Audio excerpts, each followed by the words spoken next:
I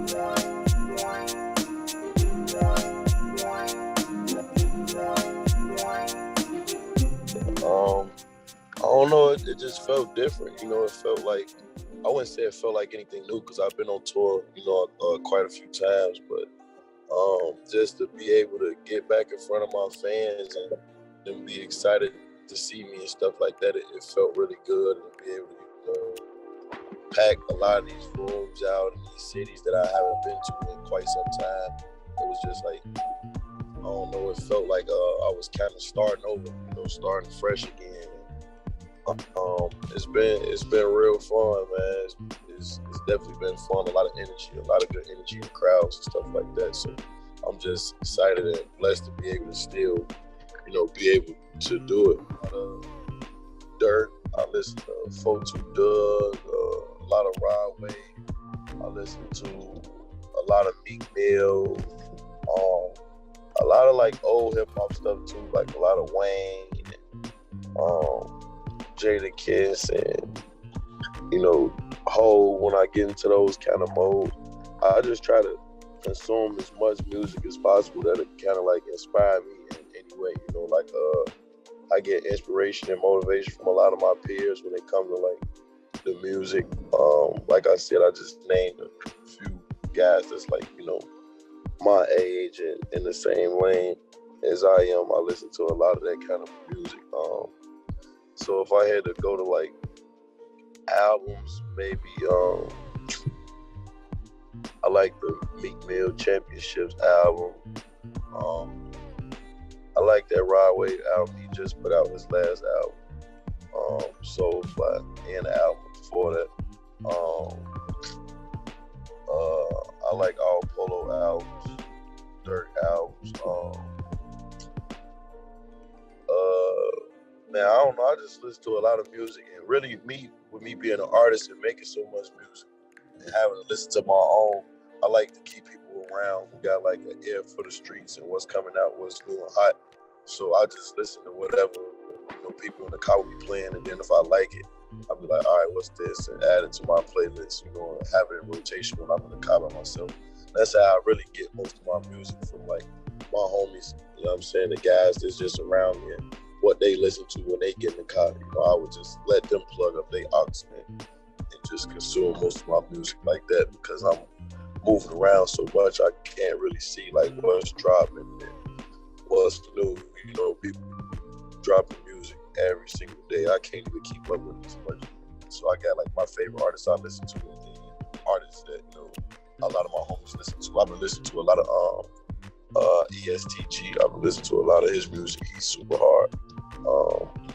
Future, of course. A lot of Thug. I love Thug music. 21. I listen to a lot of Savage music.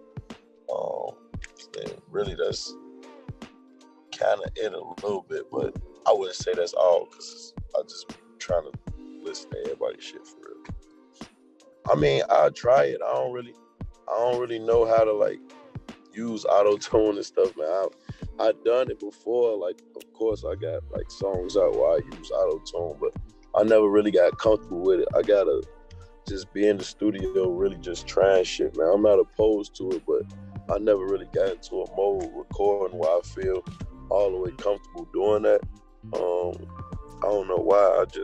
Sometimes I don't think my voice match up with it, but I'm not opposed to trying it. I always said I'm gonna just lock in the studio and just try to like master that shit, but I don't really want it to take away from the artist that I am and start doing that kind of music, especially if I like it. You know what I'm saying? So I don't know. It's just trying to, I guess, stay balanced. I'm not opposed to it though. Like as far as the internet go, I never really like paid much attention to it, because music changed so much. Like every other year, it's always different kinds of music, and I'm young, but I've been doing music for a long time, so a lot of people probably thought I was older than what I am. And the generation of the people who consume music changed so much. I just felt like maybe people really didn't appreciate what I was doing with music or what I was on, like, you know what I'm saying? I think I was trying to really learn and grow with what music was a few years ago, with like a lot of auto-tune and like mumble rap, a lot of artists that just came out and blew up just doing anything, just doing shit.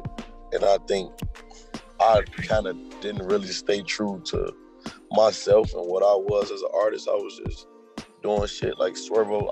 I feel like a lot of my fans feel like that was one of their favorite projects, or a lot of the songs on there, some songs were like some of their favorite songs, and then it's like people like, oh no, I like her more, so it's like, you know what I'm saying, this kind of artist. And I was kind of confused with it myself, to be honest. You know, I was just having fun. I started doing music so long ago, and Swervo was like a period of my life where I was just having a lot of fun and making a lot of money and spending money and shit like that. I really wasn't even like hungry for music. I was just like caught up in the lifestyle, kind of, I would say. And my music at the time was a reflection of that, and I think I was trying to make music that like audience will like fuck with or appreciate, and I had to like step back from that and just make music for me that I would like, and the music that I grew up making, and the music that people would just have to appreciate on their own, because those same people, a lot of those same fans and my fans that like been my fans, my core fan base, they like jumping on the wave now, but I've been doing the same shit. Like even when I go back and listen to my first projects, I've been rapping this way. I'm just only getting better with the music, and now I'm actually in a mode where I'm able to make that kind of music that I was trying to make with projects like Swervo, and I'm still being able to rap and still, you know, having bars, and my lyrics are still on like a high level. And I'm able to like blend the two, because it's me being true to the music that I want to make. I think back then I was trying to make music for like the industry and not really for like myself. I started doing music because it was like what I wanted to do, like a form of therapy or some shit for me, where I'm like, I'm just trying to speak about my truth, and that's what I'm doing right now. Like, I am speaking about my lifestyle. I'm speaking about my truth. I'm speaking about like the shit that I think about, you know, on a day-to-day basis, and my music like starting to reflect that more than what I was trying to do back then. Like, you know, like I said, back then I was just having fun, bro. When I was making shit like Swervo, I was just hanging out with, you know, Southside, who, you know, that's my big brother, who I'm still with pretty much every other day. And, you know, by him being one of my favorite producers and somebody I always looked up to, and I'm able to like, you know, spend money, and I was buying cars and shit, and starting to travel and living in these big ass cribs in LA and going to Miami and being in mansions and all that shit. Opposed to, you know, being in my neighborhood every day and being like hood rich and hood famous and shit like that, to actually being really rich. I was just caught up in the lifestyle at that point. I ain't really give a fuck about music, for real, to be honest. I was like, I didn't care about music, but I wasn't like in a mode where I was just hungry. Like right now, I feel like I kind of gained that hunger back just because I know where I want to go, and I had so far to go. And I'm having fun within my lifestyle of just working, like me being an artist and it actually becoming my real lifestyle. I think I was getting used to it or trying to get accustomed to it, but now that I know this is my real lifestyle, I'm going to travel, I'm going to do shows, I'm going to make money, and I'm going to be experiencing this shit and being around other stars and feeding off their energy and shit like that. And I'm not in a position where I'm just going to be in my hood, and that's not my reality no more, and I know it's not, and I'm never going back to that. I have fun, and my hunger is within itself. Like, all right, I know when I'm in the studio, I'm in mode. I can rap about whatever I want. I can rap about, you know, me being a human and still facing like depression, anxiety, and shit like that, because I still face a lot of those challenges every day. And I could just talk about having fun. You know, I wake up and I live in LA, and I'm living in houses and shit I never really dreamed of myself being in, and I'm having cars and jewelry and all this shit that I always wanted to have, but it's my reality. So just living in that is how I'm able to like be in the studio and create the shit that I'm creating because it's like, it just is what it is at this point. You know what's so crazy? I had a conversation with Southside. We was doing Lollapalooza. It was the day before the Verzuz, literally like the day before or 2 days before the Verzuz.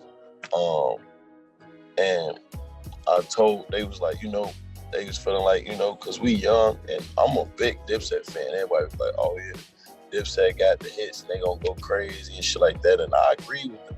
But my exact words to Southside, and he could vouch, anybody that was in the room quote me on this. I'm like, man, Kiss gonna out-rap them. I said, Kiss gonna out-rap them by itself. And I knew it, and that's exactly what happened. You know what I'm saying? And big shouts out to, you know, Dipset, and they'll probably contest to it themselves. And I'm a bigger Dipset fan than the Lox, hands down. I'm not gonna lie to you, but I'm a big Jadakiss fan. I'm a diehard Kiss fan, and I said it. I'm like, man, Kiss gonna out-rap everybody. And I already knew what was gonna happen. I promise. I told everybody in the room. They like, oh, you tripping? You know what I'm saying? But I knew it already. And Kiss actually called me that same night after. Like, I forgot what happened. I think I commented on a picture or some shit like that or something. And he called my phone and just chopped it up and just gave me a different outlook on just how I carry myself lyrically. You know what I'm saying? It gave me a lot of motivation and just inspirational words coming from him, especially in that moment of triumph for him to call me. You know what I'm saying? Give me that. It definitely meant a lot to me. And it's rap, bro. Rap, hip hop, when it starts, it's always supposed to be competitive. You know what I'm saying? It really is no winner. So to be able to, like, I mean, it's always a winner, but in my opinion, I'm saying, like, to be able to just step in a versus with somebody that could have like an extensive catalog, the same as you being another artist and your fans being able to appreciate it. You know what I'm saying? It's all about confidence. I feel like if you step in with confidence, it's hard to really determine a winner, and especially if you have a catalog that you could, you know, like broadcast and put out there. It's really hard to lose. So I'm saying that to say, yeah, I definitely would. I don't know who I could get in the verses with or who the fans would think would be better in the verses. You know what I'm saying?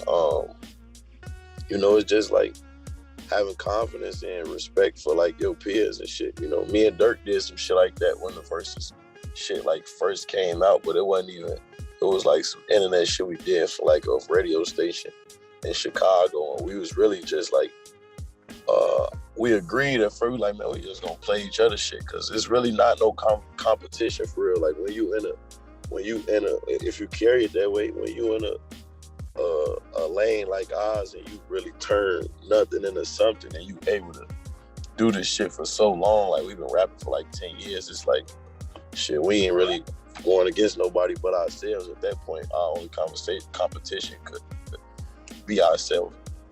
So to answer that question, yeah, I would do it, but I don't know who I would do it with or how or whoever, but I'm not opposed to doing no shit like that. It's gonna be all fun to me, honestly. I feel like they think like this, they claim back the fame or stardom or shit like that, you know, but it's just a way to be appreciated by the fans, in my opinion. One of my favorite groups growing up, you know what I'm saying? I'm definitely a bigger 3 6 Mafia fan. Groups to go up against 3 6 Mafia, that's real hard, especially like rap groups. That's tough. But Bone Thugs and Harmony definitely like one of the top groups in like hip hop history. You know what I'm saying? So both of those groups did a lot for hip hop. You know what I'm saying? So when you look at it that way, it's like it's not no rental. It's just you appreciate it. If you got confidence, like I feel like it's too much of a competition thing. You gotta have like confidence in yourself to say we having fun. It should never get that personal where like y'all up there fighting and shit. It should never be fighting. Should nobody be fighting at that shit, man. For real. That shit crazy. You know, I actually met Miley before, you know, like a while ago. We got like a lot of mutual friends.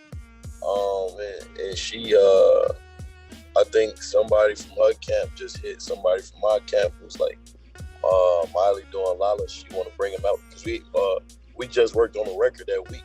You know what I'm saying? And you know, my PR group, the Purple Agency, like hit me up, and I was all game. As soon as they hit me, I was excited, man. That was probably one of the only times I ever been nervous in my career. I could probably count on like one hand. Anytime I ever been nervous, like going on stage and doing something. And even with me being like that, being my hometown, I think it was just me getting on stage with Miley Cyrus. It's like one of the highlights of my career. I've never really been nervous besides like when I got on stage with Nicki Minaj.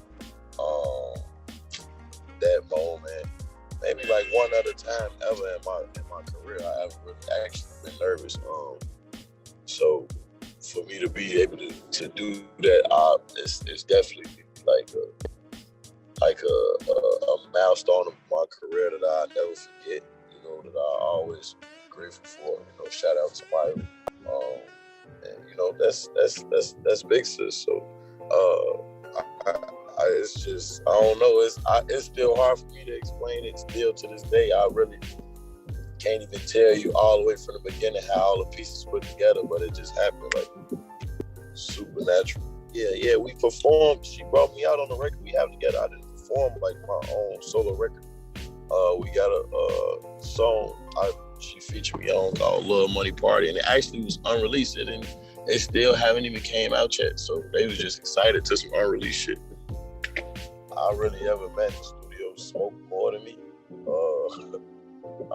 And I haven't even been smoking those crazy. I haven't smoked in a year, but when I was like going crazy, going hard smoking, I don't really think, I ain't never really been around nobody that smoked more than me, honestly. When I first got the calls, I don't even remember. I think I was like 17 years old or something. I was in the studio late as fuck, high, like super high, probably 4 or 5 in the morning. Al, my team, reached out to somebody from my camp. So if it was like 4 in the morning, it probably was like 2 in the morning in LA, so it really wasn't that late. They probably was just in the studio and they reached out and got through. But we didn't even we didn't even process the call till like the next day. And then we spoke again. She flew me out to LA. We did the song. It's just been history ever since. We've been locked in. And that kind of like, it gave me confidence as an artist. I feel like it definitely took me from like a point A to B with myself. You know what I'm saying? Just being able to have that, to be able to, you know, speak on me having a record with her so early on.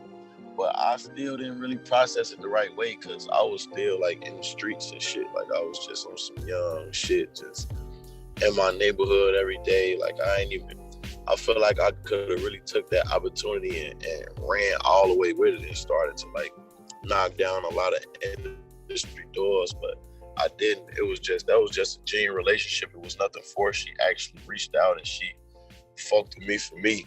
And I will always appreciate her for that. But I never really took it serious enough to be like, damn, I could really like do this shit for real. All right, I got a record with Nicki. Let me go try to get a record with Drake. Let me try to get a record with Wayne. Let me go do this and be in these rooms. I never really took it like that. I was still just in the hood. Like, all right, if somebody called me, I'll go fuck with them. But I never really used that to like go and network in the industry when I probably should have, especially with me being so young. Man, bro, we just too busy homies. I'm not gonna lie. And then a week could go by and we doing some whole other shit. I ain't even gonna lie to you. It's a thing though. I want it to happen. It's definitely possible. I think it's gonna happen in due time. You know what I'm saying? Only time can really tell. We just gotta really lock in and focus on only that. We can't really have other shit going on. We always got some other shit going on. So just leave it at that.